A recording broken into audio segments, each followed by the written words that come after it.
Jadi burn, jadi kata dibakar itu seharusnya ada versi lain yang tidak dibakar gitu ya. Jadi ada versi terjemahan lain yang tidak ada kata terbakarnya. Terus ternyata itu bukan hanya masalah terjemahan, itu berasal dari dua sumber kitab Yunani yang berbeda. Nah itu. Jadi kalau orang-orang STT, dosen-dosen sosokan bilang Yunani yang original, tidak boleh diprotes.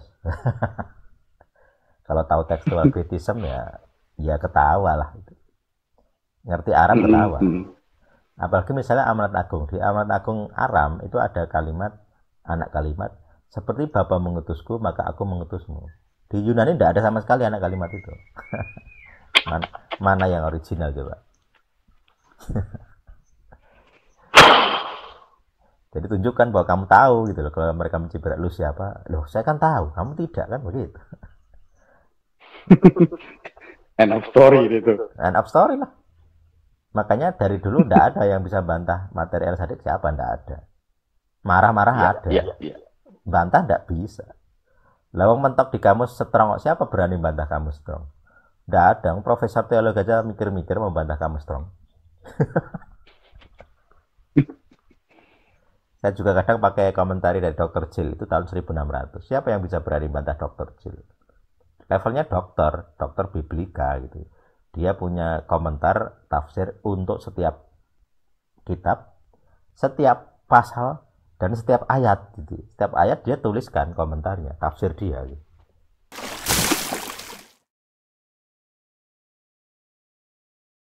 Silakan jika ada yang tanya, komentar atau apapun tentang topik ini.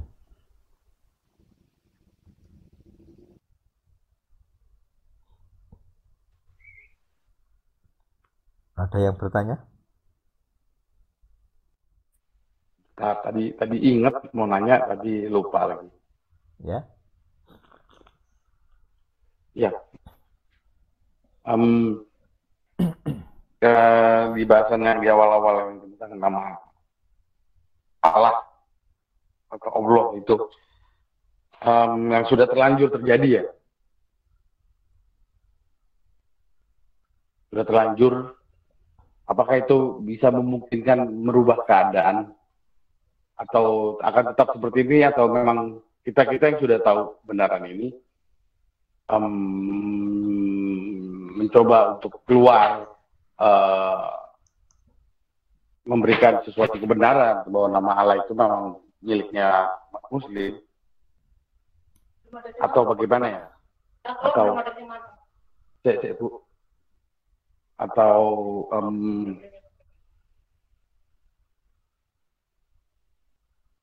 kita yang memulai, kalau kita memulai, saya coba beberapa kali juga, ya efeknya mentah. Entah siapa lo lebih tinggi LAI dibanding saya. Ya. Saya ini siapa lo, baru kemarin sore mau ngajarin AI. Seperti itu ya kan. Yang sudah sih. Yang sudah ini belum ya kayak gitu. Jadi apakah untuk nama ini ada solusi atau apa bagaimana? Seperti kita katakan, ya kita kan menabur aja, itu oke. Yang menuai itu siapa pun ya sudah. Atau adakah masukan biar kita, karena ya tengah gitu juga sih lama-kelamaan. Pengen praktisnya gitu ya? Iya, karena orang aja udah skeptis ngeliat kita kan. Ngeliat orang kayak kita dibilang freak, ya lo manusia aneh gitu. Nggak anormal. Kalau kita ngeliat mereka ya sama aja. Apalagi saya akan tahu sering pelayanan di Circuit Namer, salah satu grupnya Circuit Namer, ya saya diem aja mereka. Ya saya mau merubah konsep itu pun ya orang gila, saya satu melawan arus. Cutting lah. Melawan satu sinode. Bunuh diri itu kan namanya harakiri. Jadi ya udah, saya diem aja, ikutin lah. Kan nggak mungkin juga, sedangkan hati kita bertolak. Hati kita bertolak ya. Gimana ini, aduh. Ya. Ya begitu kan sih pertanyaannya. Dua poin itu pertanyaannya. Ya, pertama adalah apakah bisa dirubah? Bisa. Kalau saya optimis ya sebenarnya. Karena pemahaman ini tidak diketahui karena tidak ada yang ngajarin. Gitu. Sekarang kan LSAD mengajarkan secara publik. Gitu. Kita terang-terangan mengajarkan. Jadi kalau nanti ini ada satu apa ya, entah ayat atau konsep yang saya sangat ingat gitu ya, di PP atau di kitab Wahyu itu, atau itu Matius ya, tentang orang berdalih gitu. Jadi nanti suatu ketika misalnya di dalam penghakiman gitu ya, orang berdalih gitu ya, loh saya kan tidak tahu bahwa engkau Tuhan, saya kan tidak tahu bahwa namamu itu gitu ya, saya tahunya ini, Tuhan saya ini. Terus kira-kira jawaban Tuhan apa? Atau minimal para malaikat yang menjadi, kalau di pengadilan ya entah jaksanya, para pendakwanya. Atau mungkin saya tanya sendiri yang komentar. Iya lah, itu di hadapanku karena engkau membuat kejahatan. Ngeri kalau denger gitu. Ya intinya kan begini, secara fakta Tuhan sudah memberitahu di banyak materi, di kitabnya juga. Jadi kitabnya sudah jelas. Kitab yang kita terima saat ini, bahasanya ada, gramarnya ada, bunyinya ada. Bahkan Mas Soret meninggalkan bunyinya. Terus kalau kita memakai otak kita untuk berpengetahuan gitu, kita bisa melakukan yang namanya rekonstruksi. Makanya di LSAD ini saya ajarkan, misal ini materi tentang bunyinya atau rekonstruksi nama suci, yaitu konsep dari nama itu adalah menggunakan kitab Wahyu, rekonstruksinya ya. Ini saya kutip dari salah satu guru bahasa Ibrani ya, teman saya di Facebook, orang Yahudi. Jadi konsepnya adalah ada ya, hu, wah, ada 3 suku kata gitu. Jadi 3 suku kata ini berasal dari akulah dia yang hidup, itu dari kitab Wahyu. Jadi Masiah di kitab Wahyu menuliskan akulah dia yang hidup. Nah, kata atau kalimat akulah dia yang hidup itu dalam Ibrani kira-kira gitu ya.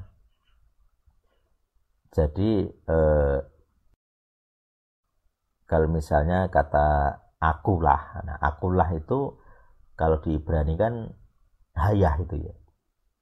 Jadi orang Ibrani tidak akan berani mengucapkan aku adalah, akulah, itu tidak berani. Kata lahnya itu, jadi penekanan ke akunya itu tidak berani. Maka dia di Ibrani gramarnya itu hanya menuliskan aku Jono, aku siapa ya misalnya Messi gitu. Nah itu nama ya. Aku Painem gitu, misalnya nama Jawa. Tidak ada yang berani. Aku adalah, akulah Painem, itu tidak berani. Karena kalau harus menuliskan lah itu, dia harus pakai kata hayah gitu ya. Dan itu nama Tuhan gitu. Jadi ketika di PL Moses atau Musa bertanya siapa namamu, akulah hayah, sesungguhnya akulah hayah. Iya itu kan artinya akulah hayah. Jadi orang nggak akan berani mengucapkan itu gitu. Setan bisa meniru gitu, akulah aku, bisa karena terjemahan. Tapi kalau dalam bahasa Ibrani saya belum menjumpai. Bahkan kemarin dulu saya dan Ayu pernah melayani gitu ya, pasien kerasukan gitu. Nah kerasukannya sambil mengucapkan akulah aku gitu ya. Cuman waktu itu saya udah paham bahasa Ibrani gitu ya. Wah ini setan kok ngertinya bahasa Indonesia. Ya bagi saya waktu itu ya blow on gitu ya. Terus saya bilang kan, kamu bukanlah asar kamu palsu. Tidak lama kemudian orangnya sadar dari kerasukannya gitu. Terus dia bilang, wah mas, itu lagu Metallica mas. Kesukaan dia lagu-lagu metal gitu, pokoknya lagu-lagu yang ya itulah Metallica, lagu metal gitu. Jadi konsepnya ada yang beberapa yang meniru Alkitab gitu, tapi dalam nuansa yang berbeda lah gitu. Jadi roh itu terlibat dalam lagu-lagu metal, lagu-lagu mungkin underground atau apa mungkin. Itu spirit yang berbeda, roh yang berbeda gitu. Tetapi istilah-istilah yang dipakai itu dari Alkitab gitu. Nah itu menarik gitu ya. Jadi dari akulah dia yang hidup ini kemudian kalau diibranikan adalah kira-kira ya. Hayahnya itu dari aku, jadi akulah itu dari hayah. Terus dia itu hu. Jadi ada lagu Kidung Jemaat yang menggunakan hu. Jadi awalnya saya dulu bingung. Ini kok bukanmu, bukanku, kok pakai ha, hu. Dan ternyata hu itu dalam bahasa Ibrani dia. Jadi bisa belajar Ibrani, oh lagi ngerti, oh kata hu di Kidung Jemaat itu dia artinya. Kalau saya nggak belajar Ibrani, nggak tahu bahwa di Kidung Jemaat pun ada kata hu yang berarti dia. Terus kata wah di akhir itu dari kata hawah yang artinya hidup. Jadi di kamus Ibrani kuno ada kata hawah. Jadi hayah, hu, hawah gitu. Jadi akulah dia yang hidup. Nah, di dalam grammar Ibrani ada konsep penyatuan kata itu ada yang hilang. Nah, di sini yang hilang adalah ha, itu sangat sering hilang. Jadi kata huruf ha itu sangat sering hilang. Jadi hayah jadi di dalam frasa gabungan itu hanya hilang, jadi yah saja. Hu-nya masih, terus hawahnya juga hilang hanya, jadi wah saja. Jadi yah, hu, wah. Nah, di sini ada double h. Yahnya kemudian hu itu double h, terus digabungkan dengan wah. Nah, double h-nya ini hilang satu, dituliskan hanya satu h. Jadi h2, 2h dihilangkan satu, salah satu jadi satu saja. Jadi ya, hu, wah itu rekonstruksi Ibrani kuno sesuai makna dari kitab Wahyu ya, yaitu akulah dia yang hidup. Jadi konsep ketuhanan haruslah punya makna akulah dia yang hidup. Nah, ini nanti tercermin juga di dalam nama YHWH itu sendiri, Yahuwah itu sendiri. Karena kalau kalimat kata gabungan Yahuwah ini kita gabungkan, kita lihat kan ada yod. Nah, kan ada yod di situ. Nah, yod itu di dalam grammar Ibrani, di dalam verb kata kerja selalu diartikan dia. Jadi kayak Yesua, dialah keselamatan. Nah, kan. Pokoknya yod itu kalau verb kata kerja artinya dia, dan selalu biasanya maskulin gitu. Maskulin tunggal dia. Jadi Yehuwah berarti Y-nya ini dia. Nah, huwahnya nah itu. Huwa itu kalau nanti gabungan ini dimaknai sebagai hidup karena hawah gitu ya. Ya hawah. Nah, jadi ya akulah kehidupan kira-kira. Ini versi lain dari rekonstruksi nama suci. Jadi versi yang pertama adalah hayahu hawa. Versi yang kedua adalah dari kata gabungan itu diartikan, dimaknai. Jadi kata yodnya ada dianya. Jadi ketika gabung menjadi kata gabungan, yod itu menjadi bermakna dia. Kira-kira begitu. Dialah kehidupan. Jadi kayak kita jadi kalau hayahu hawa, kalau menyebut aku berarti kan itu Tuhan sendiri. Kita tidak bisa menyebut aku sebenarnya.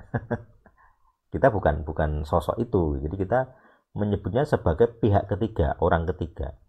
Nah, kita menyebut pihak ketiga berarti kan dia. Makanya kita nyebutnya Yehuwah gitu. Maka ketika dijelaskan kepada Moses, aser akulah hayah, sesungguhnya akulah hayah. Terus di kalimat berikutnya dia menuliskan kata gabungan ini. Maka orang Israel nyebutnya Yehuwah gitu. Dialah kehidupan. Ya, kira-kira ya ini rekonstruksinya. Jadi kalau kita nyebut Yehuwah, kita menyebut hayah plus hawah jadi satu. Sebagai pihak ketiga. Karena kita nggak mungkin mengucapkan akulah hayah. Kita nggak bisa. Kita bukan hayah.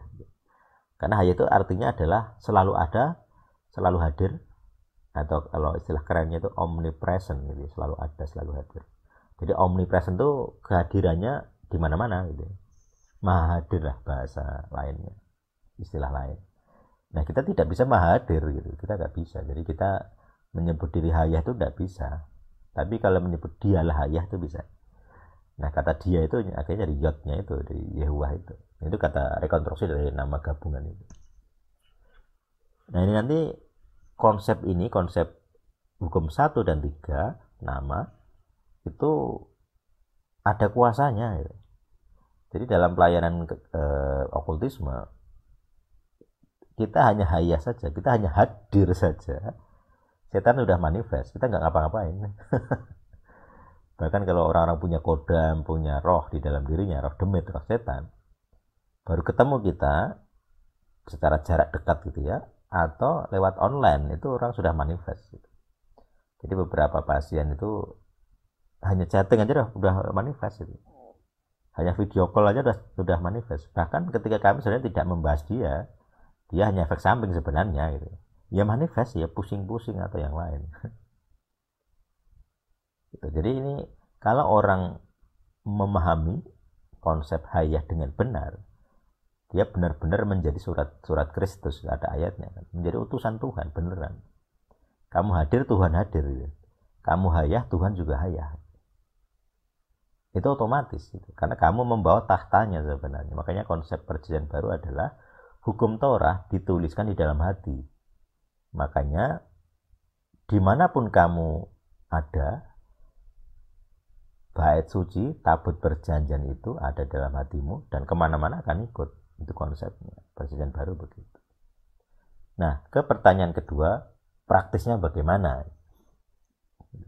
Jadi pertanyaan pertama adalah apakah bisa diubah? Bisa. Kedua, caranya bagaimana? Caranya ya menyuruh orang belajar bahasa Ibrani. Tidak ada cara lain.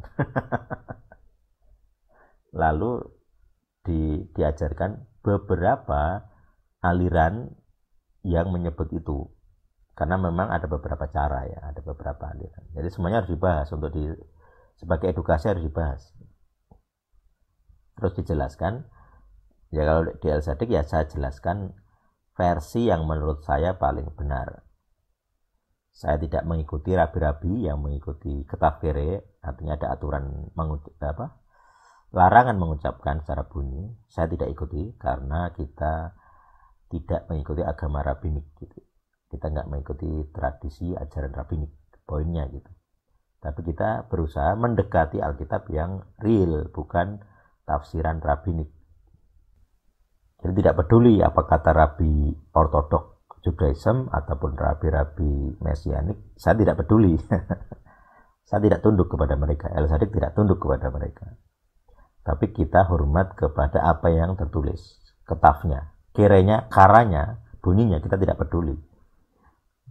Kita lebih fokus ke konsep dan makna.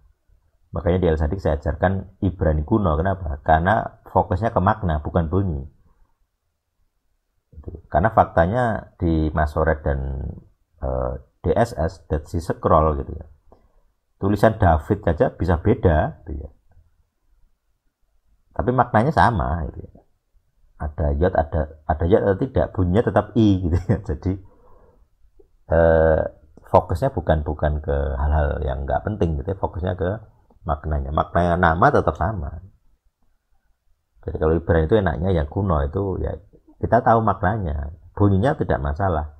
Mau mengucapkan Yehuwah monggo, Yahweh ya monggo, masing-masing punya argumen. Tapi yang jelas maknanya yang penting. Nah makna itu yang harus direkonstruksi karena tidak serta-merta dijelaskan. Tapi penjelasan saya menggunakan kitab Wahyu dan rekonstruksi nama itu bahkan sampai ke masalah Tritunggal, itu nanti membahas Tritunggal. Jadi Yahuwah itu tiga suku kata. Itu mewakili masing-masing dari Tritunggal. Jadi kalau belajar Ibrani ya jadi Tritunggal. Malahan kan. Banyak secret namer jadi unitarian gitu. Jadi Yesua adalah Yahweh. Betul. Secara kalimat sama, memang Yesua itu disebut Yehuwah gitu. Kenapa? Lawang namanya ada YH-nya. Cuman kalau nanti dianggap sang putra itu adalah bapak, nah itu jadi masalah. Ini enggak hanya secret namer loh, ini juga di kalangan karismatik ada yang disebut Jesus only gitu. Jadi mereka biasanya nyebut Tuhan itu Papi J, Papa Yesus. Jadi Yesus itu jadi bapak.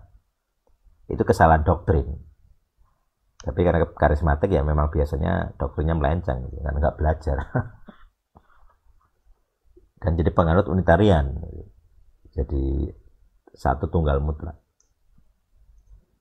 Ya itu. Jadi bagaimana menjelaskan ke publik ya edukasi mau tidak mau.